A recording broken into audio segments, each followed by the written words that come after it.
Hi friends, ഏവർക്കും നമസ്കാരം. അഡ 24/7 online ക്ലാസ്സിലേക്ക് സ്വാഗതം. നമ്മുടെ LPSA എക്സാം ജൂലൈ 20 നടക്കാനിരിക്കുകയാണ്. അപ്പോൾ തീർച്ചയായിട്ടും പരീക്ഷയ്ക്ക് മുന്നോടിയായി നമ്മൾ ഒത്തിരി കാര്യങ്ങൾ ശ്രദ്ധിക്കാനുണ്ട്.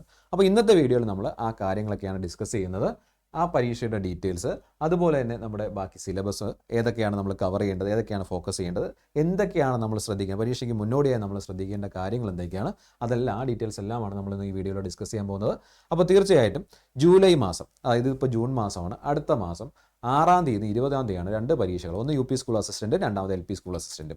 UP സ്കൂൾ അസിസ്റ്റൻറ്റ് 6-ാം തീയതി പരീക്ഷ നടന്നതിന് ശേഷം നമുക്ക് ഏകദേശം 20-ാം തീയതിയാണ് LPSAയുടെ എക്സാം വന്നിരിക്കുന്നത്. UP സ്കൂൾ അസിസ്റ്റൻറ്റ് എക്സാം കഴിഞ്ഞതിന് ശേഷമാണ് LPSAയുടെ എക്സാം വന്നിരിക്കുന്നത്. അപ്പോൾ തീർച്ചയായിട്ടും ഈ ഒരു പരീക്ഷ നടക്കുമ്പോഴത്തേക്കും സെയിം സിലബസ് ആണ്, സെയിം എലിജിബിലിറ്റിയാണ്, എല്ലാ കാര്യങ്ങളെല്ലാം പറഞ്ഞിരുന്ന കാര്യങ്ങളെല്ലാം ഒരേപോലെയാണ് അല്ലേ. നമ്മുടെ category number 709/2023 LP school teacher വരുന്നത്. ശമ്പളമായാലും ബാക്കി നിയമനങ്ങളായാലും എല്ലാം ഏകദേശം സെയിം ആണ്.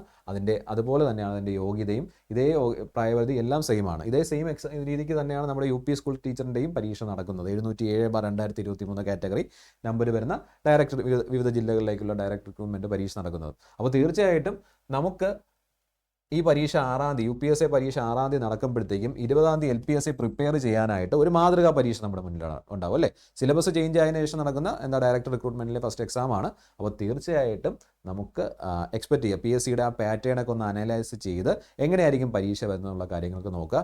അതിനെന്ത് ചെയ്യാൻ പറ്റുമെന്ന് ചോദിച്ചു കഴിഞ്ഞാൽ സിലബസ് അറിയണം. നമുക്ക് സിലബസ് തീർച്ചയായിട്ടും അറിയാം. നിങ്ങൾ എന്തായാലും പ്രിപ്പയർ ചെയ്തിരിക്കുന്ന ആൾക്കാർക്ക് സിലബസ് തീർച്ചയായിട്ടും അറിയാം. സിലബസിൽ ഏത് മേഖലകളാണ് നമ്മൾ ഫോക്കസ് ചെയ്യേണ്ടത്, കൂടുതൽ മാർക്ക് കിട്ടുന്നത് എവിടെയാണ്, ഏതിലേക്ക് ഇത് ചെയ്താൽ നമുക്ക് അധികം വർക്ക് ചെയ്യാതെ നമുക്ക് മാർക്ക് നേടിയെടുക്കാൻ പറ്റും, അങ്ങനെയുള്ള കാര്യങ്ങളൊക്കെ നോക്കി ഇനി ഏകദേശം ഒരു മാസത്തിനകത്ത് സമയം നമുക്കുണ്ട്.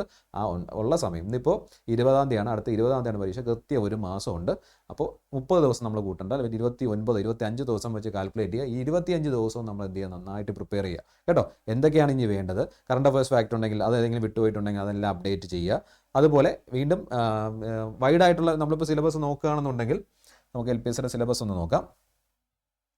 ഓക്കെ, അപ്പോൾ സിലബസ് നമ്മൾ നോക്കുകയാണെന്നുണ്ടെങ്കിൽ തീർച്ചയായിട്ടും കേരള ചരിത്രമുണ്ട്, അതുപോലെ തന്നെ നമ്മുടെ ഇന്ത്യൻ സ്വാതന്ത്ര്യ സമരമുണ്ട്, ലോക ചരിത്രമുണ്ട്, ഭൂമിശാസ്ത്രമുണ്ട്, സാമ്പത്തിക ശാസ്ത്രമുണ്ട്, രാഷ്ട്രതന്ത്ര ശാസ്ത്രമുണ്ട്, സാമൂഹ്യ ശാസ്ത്രമുണ്ട്. ഇതെല്ലാമായിട്ട് റിലേറ്റ് ചെയ്തിട്ടുള്ള കറണ്ട് അഫയേഴ്സിലെ റെലവൻറ്റ് ടോപ്പിക്സ്. ഓക്കെ, അതുപോലെ പിന്നെ ഉള്ള കാര്യമാണ് സയൻസ് എന്ന് പറയുന്നത്. സയൻസ് മേഖലകളിലെ ഫിസിക്സ്, കെമിസ്ട്രി, ബയോളജി, പിന്നെ വരുന്നത് നമ്മുടെ മാത്സ്, പിന്നെ ഇംഗ്ലീഷ് കോംപ്രഹെൻഷൻ, ലാംഗ്വേജ് കോംപ്രഹെൻഷൻ ഉണ്ട്, ഗ്രാമറും ഉണ്ട്. അതുപോലെ ലാസ്റ്റ് നമ്മുടെ റീജിയണൽ ലാംഗ്വേജ് മലയാളം. അതിൽ മലയാള സാഹിത്യമാണ്, അത് പിന്നെ ഭാഷാപരമായിട്ടുള്ള കാര്യങ്ങൾ. പിന്നെ ഇതിൽ പ്രധാനമായിട്ടും ശ്രദ്ധിക്കേണ്ട കാര്യങ്ങളെന്ന് പറഞ്ഞാൽ നമ്മുടെ മാത്സ്, ഇംഗ്ലീഷ്, മലയാളം LPSAക്കാരെ സംബന്ധിച്ചിടത്തോളം മാത്സ്, ഇംഗ്ലീഷ്, മലയാളം മേഖലകൾ കട്ടിയാവാനുള്ള സാധ്യതയുണ്ട്. കാരണം നമ്മുടെ ഒരു പ്രിപ്പറേഷൻ ലെവൽ ഇതിലായിരിക്കും. ചിലപ്പോൾ അപേക്ഷയുള്ള മിക്ക ആൾക്കാരും, മെജോറിറ്റി ആൾക്കാരും ഡിഗ്രിയോ ആ ലെവലിലേക്ക് കംപ്ലീറ്റ് ആയിട്ടുണ്ടാവത്തില്ല അല്ലേ. ഡിഗ്രി ലെവലിലേക്ക് കംപ്ലീറ്റ് ആവില്ല. അത് മാത്രമല്ല, ഇതെന്ന് പറയുന്നത് കുറച്ച് ഡീപ്പായിട്ട് അല്ലെങ്കിൽ ഡെപ്തിൽ നമുക്ക് നോളേജ് ഉണ്ടായിരിക്കേണ്ട ഒരു മേഖലയാണ് മലയാളത്തിലെ ഈ പറഞ്ഞിട്ടുള്ള കാര്യങ്ങളെല്ലാം, ഈ സിലബസിൽ പറഞ്ഞിട്ടുള്ള കാര്യങ്ങളെല്ലാം. അതുപോലെ നമ്മളിപ്പോൾ മാത്സിൻ്റെ കാര്യത്തിലേക്ക് വരികയാണെന്നുണ്ടെങ്കിൽ PSCയുടെ ഇപ്പോഴത്തെ പാറ്റേൺ അറിയാം. നിങ്ങൾ എന്ത് ചെയ്യണമെന്ന് ചോദിച്ചു കഴിഞ്ഞാൽ നമ്മുടെ PSCയുടെ സൈറ്റിനകത്ത് റീസെൻ്റ് ആയിട്ട് നടന്നിട്ടുള്ള എക്സാംസിൻ്റെ ക്വസ്റ്റ്യൻസ് ഉണ്ട്. ഇംഗ്ലീഷ്, മലയാളം, അതുപോലെ മലയാളം വിട്ടേക്കും, മലയാളം ഭാഷാപരമായിട്ടുള്ള കാര്യങ്ങളാണ് അതിനകത്ത് വരുന്നത്. ഇംഗ്ലീഷിൻ്റെയും മലയാളത്തിൻ്റെയും മാത്സിൻ്റെയും ക്വസ്റ്റ്യൻസ് നിങ്ങളെടുത്ത് നോക്കുക. അല്ലെങ്കിൽ അതിനകത്ത് തന്നെ നമുക്ക് ബാക്കി GK ജനറൽ ആയിട്ടുള്ള കാര്യങ്ങളും അതിനകത്ത് ഉണ്ടാവാം. ഈ ക്വസ്റ്റ്യൻസ് എല്ലാം ഏത് ലെവലിലാണ്, ഏതൊക്കെ മേഖലയിൽ നിന്നാണ് കൂടുതൽ ചോദ്യം ചോദിക്കുന്നത്, പാറ്റേൺ വ്യത്യാസമാണ്. കുറച്ച് ടഫായിട്ടുള്ള ക്വസ്റ്റ്യൻസ് മാത്സിനൊക്കെ ഇപ്പോൾ റീസെൻ്റ് ആയിട്ടുള്ള എക്സാംസിനൊക്കെ ചോദിച്ചുകൊണ്ടിരിക്കുന്നത്. CPOയുടെ എക്സാം കഴിഞ്ഞു, ഡിഗ്രി പ്രിലിംസ് കഴിഞ്ഞു. ഓക്കെ, അതുപോലെ ഒത്തിരി 10th മെയിൻസിൻ്റെ കുറച്ച് എക്സാംസ് നടന്നിട്ടുണ്ട്. അസിസ്റ്റൻറ്റ് കമ്പൈലറും കൂലി വർക്കറും കഴിഞ്ഞു. LGSൻ്റെ ഒരു ലെവൽ എക്സാംസ് കഴിഞ്ഞിട്ടുണ്ട്. അപ്പോൾ ഈ 1 മന്തിനകത്ത് നടന്നിട്ടുള്ള മെയിലും ജൂണിലും ആയിട്ടൊക്കെ നടന്നിട്ടുള്ള PSC എക്സാംസിൻ്റെ ക്വസ്റ്റ്യൻസ് ജസ്റ്റ് ഒന്ന് ഓടിച്ച് നോക്കുക. അപ്പോൾ അതിനകത്ത് ഏകദേശം പാറ്റേൺ നമുക്കറിയാൻ പറ്റും. അതിനകത്ത് കറണ്ട് അഫയേഴ്സ് ലെവലുള്ള ക്വസ്റ്റ്യൻസ് ആയാലും, ഞാൻ ഈ പറഞ്ഞ പോലെ സയൻസ് ആയാലും മാത്സ് ആയാലും ഏത് മേഖലയായാലും അത് നമ്മൾ എന്ത് ചെയ്യുക, അതിനകത്ത് ഏതെങ്കിലും നമ്മൾ പഠിക്കാൻ വിട്ടുപോയിട്ടുണ്ടെങ്കിൽ അത് നമ്മൾ എന്ത് ചെയ്യുക, അപ്ഡേറ്റ് ചെയ്യുക. അങ്ങനെയുള്ള കാര്യങ്ങൾ അപ്ഡേറ്റ് ചെയ്യുക കേട്ടോ. ശരി, ഏതൊക്കെ ക്വസ്റ്റ്യൻസ് ആണ്, ഏതൊക്കെ മേഖലകളാണെന്ന് വന്നിട്ടുള്ളത് നോക്കുക. പിന്നെ ഇമ്പോർട്ടൻ്റ് ആയിട്ടുള്ള കാര്യമാണ് education and child psychology. 20 mark. ആ 20 മാർക്ക് നിങ്ങൾക്ക് ഉറപ്പാക്കിയിരിക്കണം. അതാണ് സ്പെസിഫിക് ആയിട്ട് നമുക്ക് വേണ്ടത്. 20 മാർക്കാണ് നമുക്ക് ഇതിനകത്തുള്ളത്, സൈക്കോളജിക്കകത്തുള്ളത്. 15 മാർക്ക് മാത്സ് ആണ്. അതുപോലെ ഇംഗ്ലീഷിന് 10 മാർക്കുണ്ട്. പിന്നെ നമ്മുടെ മലയാളത്തിനും 10 മാർക്കാണ്. അപ്പോൾ 10, 20, 40, 55 മാർക്ക് എന്താണ് സൈക്കോളജിക്ക് 20, അതുപോലെ നമ്മുടെ ഇംഗ്ലീഷിനും മലയാളത്തിനുമായിട്ട് 20 മാർക്ക്. അപ്പോൾ 40 മാർക്കായി. മാത്സിന് 15 മാർക്ക്, 55 മാർക്ക് നമുക്ക് അവിടെ ഉറപ്പിക്കാൻ പറ്റും. ബാക്കിയുള്ള മാർക്കാണ് നമ്മുടെ ഈ പറഞ്ഞിട്ടുള്ള സയൻസും ജി കെയും വേണ്ടിയിട്ട് പ്രിപ്പയർ ചെയ്യേണ്ടത് കേട്ടോ. സയൻസിനും ജി കെക്കും വേണ്ടിയിട്ട് പ്രിപ്പയർ ചെയ്യേണ്ടത്. അപ്പോൾ അതൊരു വൈഡായിട്ടുള്ള ഏരിയയാണ്. ഹിസ്റ്ററി ആയാലും ജോഗ്രഫി ആയാലും എക്കണോമിക്സ് ഒക്കെ ആയാലും വൈഡ് ആയിട്ടുള്ള ഏരിയയാണ്. സയൻസ് അതുപോലെ തന്നെയാണ്. അതുമായിട്ട് കട്ട് ചെയ്തിട്ടുള്ള ക്വസ്റ്റ്യൻസ് വരും. കറണ്ട് അഫയേഴ്സ് റിലേറ്റഡ് ആയിട്ടുള്ള ഒത്തിരി ക്വസ്റ്റ്യൻസ് നമുക്ക് സയൻസ് മേഖലയിൽ നിന്ന് പ്രതീക്ഷിക്കാം. റീസെൻ്റ് ആയിട്ട് നടന്നിട്ടുള്ള കാര്യങ്ങൾ കേട്ടോ. അപ്പോൾ അത് എന്ത് ചെയ്യുക, ആ ഒരു 55 മാർക്ക് നമ്മൾ ഉറപ്പിച്ച് വയ്ക്കുക. മാത്സിൻ്റെയും ഇംഗ്ലീഷിൻ്റെയും നമ്മുടെ സൈക്കോളജിയുടെയും മലയാളത്തിൻ്റെയും 55 മാർക്ക് നമ്മൾ ഉറപ്പിക്കുക. ബാക്കി നമുക്ക് ഞാൻ ഈ പറഞ്ഞ പോലെ റീസെൻ്റ് ആയിട്ട് വന്നിട്ടുള്ള ആ ക്വസ്റ്റ്യൻ പാറ്റേൺ ഒന്ന് നോക്കിയിട്ട് നമുക്ക് ഏതെങ്കിലും വീക്കറായിട്ടുള്ള പോർഷൻ ഉണ്ടെങ്കിൽ അത് അപ്ഡേറ്റ് ചെയ്യുക കേട്ടോ. എന്നിട്ട് ഒരു എന്താ പറയുക, ഒരു സ്മാർട്ട് വർക്ക് അതിനകത്തുണ്ട്. കാരണം വൈഡായിട്ടുള്ള ഏരിയ നമുക്ക് ഫുള്ളും എന്തായാലും കവർ ചെയ്ത് തീർക്കാൻ പറ്റത്തില്ല. അപ്പോൾ നമുക്ക് പഠിക്കാൻ പറ്റുന്ന ഏറ്റവും കൂടുതൽ ചോദിച്ചിട്ടുള്ള ആ ഒരു ലെവലിലുള്ള കാര്യങ്ങൾ ഉറപ്പായിട്ടും പഠിച്ചു വയ്ക്കുക കേട്ടോ. അപ്പോൾ ഇതാണ് നമ്മൾ ഈ പരീക്ഷയ്ക്ക് പോകുന്നതിന് മുന്നോടിയായിട്ട് ശ്രദ്ധിക്കേണ്ട കാര്യം.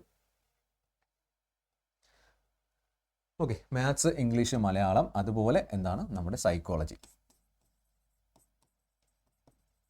55 മാർക്ക് നമുക്ക് അവിടെ കിട്ടും. ആ മാർക്ക് നോക്കുക. ബാക്കി ജി കെ ഈ പറഞ്ഞ പോലെ ഒന്ന് ഓടിച്ചൊക്കെ ഒന്ന് നോക്കി എല്ലാ മേഖലയും. കറണ്ട് അഫയേഴ്സ് അതുപോലെ കറണ്ട് അഫയേഴ്സ് മേഖലയിൽ റീസെൻ്റ് ആയിട്ട് സയൻസ് ആൻഡ് ടെക്നോളജി ലെവലിലായാലും നാഷണൽ ലെവലിലായാലും നടന്നിട്ടുള്ള കാര്യങ്ങളെല്ലാം എന്ത് ചെയ്യുക, നന്നായിട്ട് നോക്കി വെച്ചിട്ട് വേണം പരീക്ഷാ ഹോളിലേക്ക് പോകാനായിട്ട് കേട്ടോ.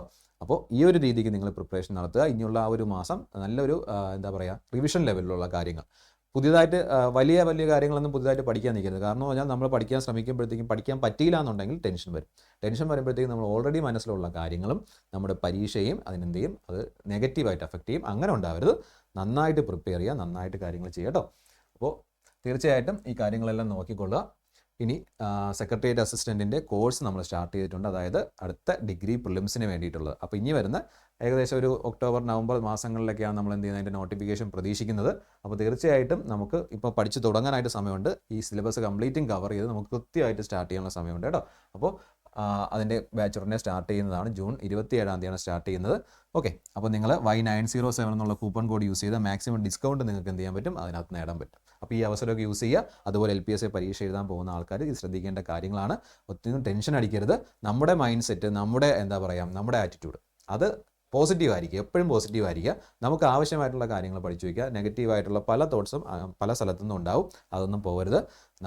ജൂൺ 6-ാം തീയതി നമ്മുടെ ജൂലൈ 6-ാം തീയതി നമ്മുടെ എന്താണ് UPSCയുടെ എക്സാം നടക്കും. അപ്പോൾ ക്വസ്റ്റ്യൻ പേപ്പർ നമ്മുടെ കയ്യിൽ കിട്ടും. അത് വെച്ച് പാറ്റേൺ ഒന്ന് ഫോളോ ചെയ്യുക. ഏകദേശം ഒരു 2 ആഴ്ചയോളം നിങ്ങൾക്ക് സമയമുണ്ട് പ്രിപ്പറേഷനൊക്കെ നടത്താനായിട്ട് കേട്ടോ. അത് കൂടുതൽ ടെൻഷൻ അടിച്ച് നമ്മുടെ സമയവും നമ്മൾ പഠിക്കാനുള്ള എനർജിയും അങ്ങനെയുള്ള ഒന്നും എന്ത് ചെയ്യരുത്, വേസ്റ്റാക്കി കളയരുത്. ടെൻഷൻ അടിക്കുമ്പോൾ സ്വാഭാവികമായിട്ടും നമുക്ക് ഫുഡ് കഴിക്കാനോ അങ്ങനെയുള്ളതൊന്നും തോന്നത്തില്ല. ശരീരത്തിന് എനർജി ഇല്ലെങ്കിൽ നമുക്ക് ചിന്തിക്കാനോ പഠിക്കാനോ ഉള്ള ഒരു എനർജി നമുക്ക് കിട്ടത്തില്ല. അപ്പോൾ അങ്ങനെ ഒരു സിറ്റുവേഷനിലേക്ക് നിങ്ങൾ പോകരുത്. നന്നായിട്ട് പ്രിപ്പയർ ചെയ്യുക. എല്ലാവർക്കും പരീക്ഷയ്ക്ക് ഇതായിട്ട് ജോലിയിൽ കയറാൻ പറ്റട്ടെ. എല്ലാവിധ ആശംസകളും നേരുന്നു. അപ്പോൾ നമുക്ക് വീണ്ടും ഒരു സെക്ഷനുമായിട്ട് നെക്സ്റ്റ് ക്ലാസ്സിൽ കാണാം. അപ്പോൾ ഈ വീഡിയോ ഇഷ്ടപ്പെട്ടെങ്കിൽ തീർച്ചയായിട്ടും നിങ്ങൾ എന്ത് ചെയ്യുക, ലൈക്ക് ചെയ്യുക. അത് നിങ്ങളുടെ ഫ്രണ്ട്സുമായിട്ടൊക്കെ ഷെയർ ചെയ്യുക കേട്ടോ. അപ്പോൾ നെക്സ്റ്റ് സെഷനുമായിട്ട് വീണ്ടും കാണാം. Thank you all.